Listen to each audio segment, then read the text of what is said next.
Kamusta po mga katambay? Si Kamanong po sa Tambayang Makabayan. Ngayon po, pag-usapan po natin, nagpahayag po ang ating VP Sara sa Region 11. Nag-message po siya ron, nagpahayag sa meeting ng Task Force sa LCAC.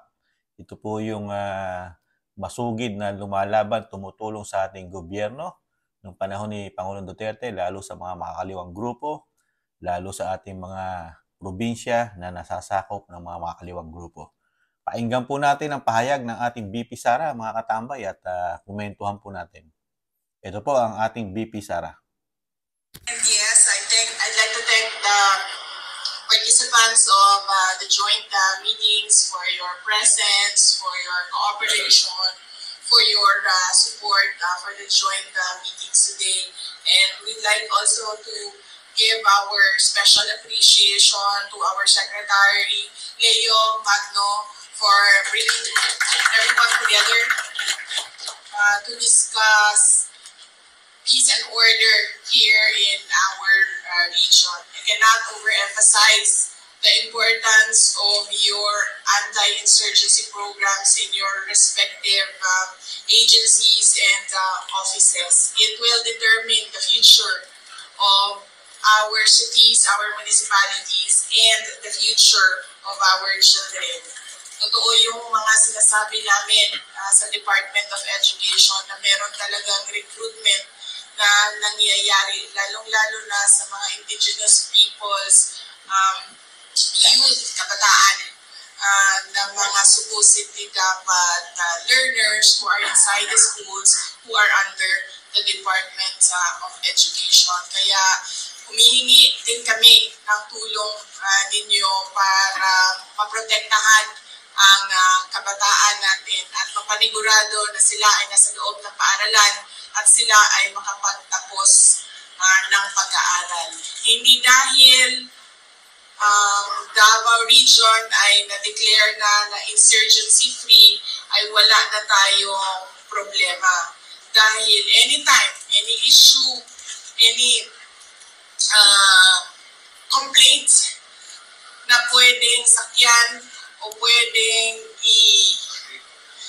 i-utilize ng CPP, NPA, NDF na grupo dyan sa ating mga communities can start movements again sa kanila, nga sa ilahang kalihukan. O nagkinahanglan nga dunay ingani na mga avenues, joint meetings from ARPO and RDC wherein we can discuss kung ano ba yung dapat natin gawin na maprotektahan ang kapayapaan natin dito sa ating region. At gusto ko lang ulitin ang aking pagpapasalamat sa inyong lahat sa suporta ninyo at sa kooperasyon ninyo sa mga joint meetings natin ngayong araw na ito. Daghang salamat, maayong punto. Ayan po mga katambay, ang ating Vice President na nagbigay po ng message sa nakaraang araw po sa meeting po sa Region 11. Yun lang po ang nakapagtataka mga katambay. Sa kabila po ng may pahayag po ang ating Pangulo nung nakaraan po, di po ba? Sa kanyang vlog na halos wala na po ang mga makakaliwang grupo, di po ba? Halos nag-surrender na, di po ba? Pero sa kabila nun, patuloy pa rin ang kanilang pagpapalakas at ginagamit pa ang ating mga anak, lalo sa mga, yung mga anak ng mga kababayan natin na mga nasa malalayong lugar, di po ba? Yung nasa mga katutubo nating mga kababayan, di po ba? Talagang nabe-brainwash po nila, mga katambay. At hindi lang po siyempre yun, meron lagana pa rin po sila sa ating mga anak, kahit po sa Metro Manila, di ba? Sa mga university, di ba? Sa mga state university, di ba? At sa mga university na kahit sabihin natin mga pribadong university, nakakapasok pa rin po sila, di ba? Nakapaghihingkayat pa rin itong mga makakaliwang grupo na ito, mga katambay. Ang pinagtataka lang po ni Kamanong, sa kabila po ng prosigido ang gobyerno natin, lalo nung panahon ni Pangulong Duterte, di ba? Kaya nga po natatag itong task force, LCAC, di ba? Dahil nga talagang napaka bigat o napakalaking problema sa ating bayan, sa ating bansa. Itong mga kaliwang grupo, di ba? Dahil for how many long years na puro perwisyo na ang ginagawa sa ating bansa. Di ba? Pati ang ating ekonomiya, naghihirap na bansa, lalo sa inflation, napakalaki, tataas ang bilihin. Tapos isasabay mo pa itong problema sa mga kaliwang grupo. Di ba? Na halos wala nang pumapasok ng mga negosyante o mga dayuhang banyaga na magninegosyo sa atin dahil isang problema itong mga kaliwang grupo, di po ba? Kaya hindi tayo pasukin ng talagang sinasabing mga big companies ng mayayamang bansa dahil sa meron tayong ganitong klase na pakikipaglaban ng mga kaliwang grupo. Di ba mga katambay? At ang pinagtataka ko, parang ayaw ng gobyerno, di ba? Ayaw ng gobyerno na matapos na ang problemang ito. Di ba? Halos sa gada Pangulo, di ba? Tangi si Pangulong Duterte lang ang nag-push na tapusin na. Di po ba? At ang inaasahan natin sa panahon ng Pangulong Marcos, itutuloy niya po itong programa na ito na nasimulan ni Pangulong Duterte dahil napakalaking, paghina. Malaki na po ang kahinaan at kabawasan ng mga makaliwang grupo nung panahon ni Pangulong Duterte. Di po ba?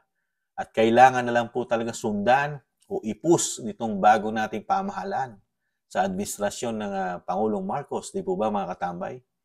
Para matapos na po. Dahil lang nagiging problema po nito, ating mga anak, tayong mga magulang, ang malaking problema sa atin ito.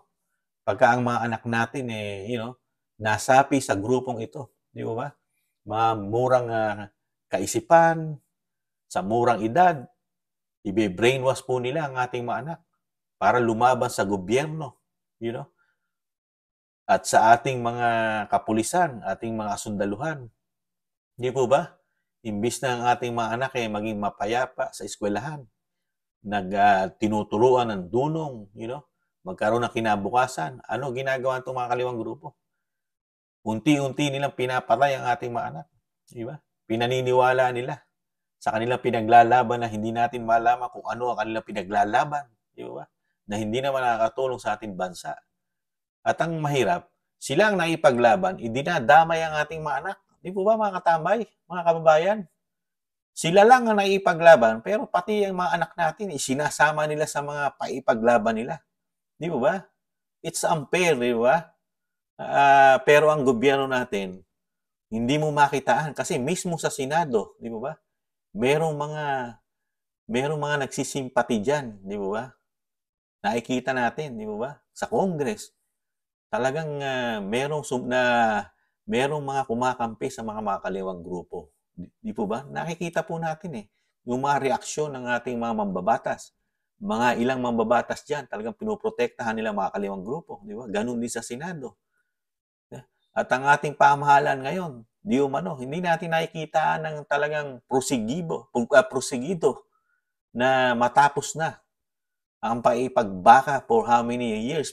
More than 50 years, di ba? Na nagkaubos-ubos, nauubos ang pera ng bayan dahil sa ganyan. Dahil pinopondohan po ng bayan yan, mga katambay. Di ba? Napakalaking pera ang nauubos sa mga kaliwang grupo. Di ba? Na hindi naman makakatulong sa ating bansa. Halos tayo na lang, yata ang merong ganyan na mga kaliwang grupo na lumalaban sa gobyerno, Pilipino sa kapwa sa Pilipino. Di ba? Nakakalungkot lang po. Kaya, tanging si Vice Presidente lang ang talagang gusto niyang maging mapayapa ng ating bansa. Pinupus talaga ni VP Sara, mga katambay, maging mabuti at secured ang ating mga anak. Di po ba? Talagang sa nakikita ni Kamano, ang tanging Vice Presidente lang sa ngayon ang may puso at malasakit sa ating mga anak at sa bayan, mga katambay. Ang ating Pangulo, ang ginagawa po sa panahon ngayon, puro biyahe. Sa tingin ni Kamano, halos hindi na natututukan ang problema ng bansa, kakabiyahe ng ating Pangulo, di ba? Yung problema sa food security natin, nagtataasan, di ba? Inflation. Tapos ito pang mga kaliwang grupo, di ba? Inaasa na lang ng Pangulong Marcos sa mga sekretary niya, di ba? Sa speaker na panay ang pamimigay at ang ginagawa ng ating speaker ngayon na parang executive, puro bigay ng ayuda, di ba?